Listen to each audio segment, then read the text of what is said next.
दिल एक लड़की की दुख भरी प्यार की कहानी थे। उस समय लड़के का चेहरा उतरा हुआ था। लड़की के पूछने पर वह रुआंसा होकर बोला, जान, मैंने अपने घर वालों को बहुत समझाया, पर वे हमारी शादी के लिए तैयार नहीं है।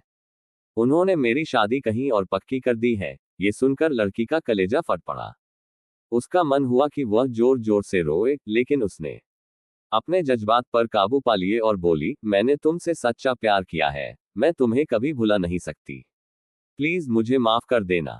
लड़का धीरे से बोला, वैसे अगर तुम चाहो तो अब से हम एक अच्छे दोस्त रह सकते हैं। लड़की यह सुनकर जोर जोर से रोने लगी। लड़के ने उसे समझाया और फिर दोनों लोग रोते हुए अपने अपने घर चले गए। देखते ही देखते लड़के की शादी का दिन आ गया। लड़के को यकीन था कि उसकी शादी में उसकी दोस्त जरूर आएगी, पर ऐसा नहीं हुआ। हाँ, लड़की का भेजा हुआ एक गिफ्ट पैक उसे जरूर मिला। लड़के ने कांपते हाथों से उसे खोला। उसे देखते ही वह बेहोश हो गया।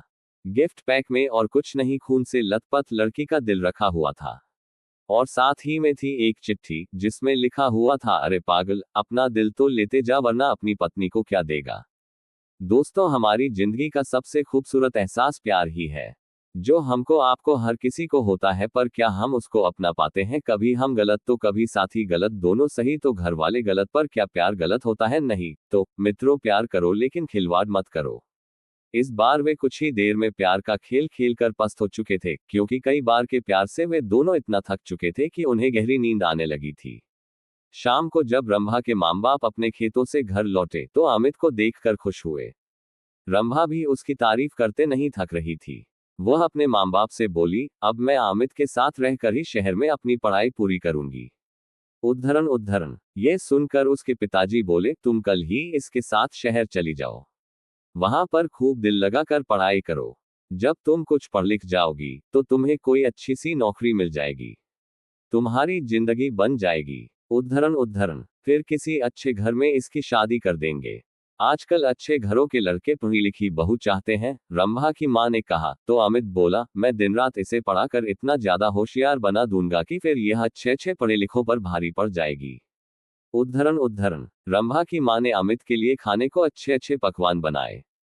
खाना खाने के बाद बातें करते हुए उन्हें जब रात के 10 बज गए, तब उसके सोने का इंतजाम उन्होंने ऊपर के कमरे में कर दिया।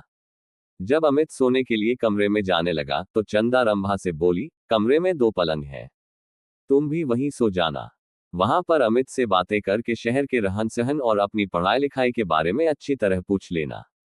उद्धरण उद्धरण। ये सुनकर रंभा मुस्कुराते हुए बोली, जब से अमित घर पर आया है तब से मैं उससे खूब जानकारी ले चुकी हूँ। पहले मैं एकदम अनाड़ी थी, लेकिन अब मुझे इतना होशियार कर दिया है कि मैं अब सब कुछ जान चुकी हूँ कि असली जिंदगी क्या होती है।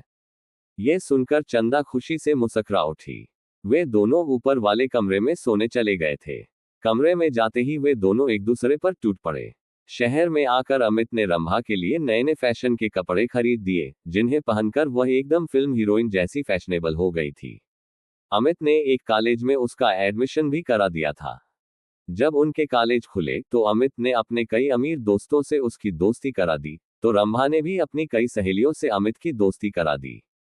गांव की सीधी सादी रंभा शहर की जिंदगी में ऐसी रम गई थी कि दिन में अपनी पढ़ाई और रात में अमित और उसके दोस्तों के साथ खूब मौज मस्ती करती थी।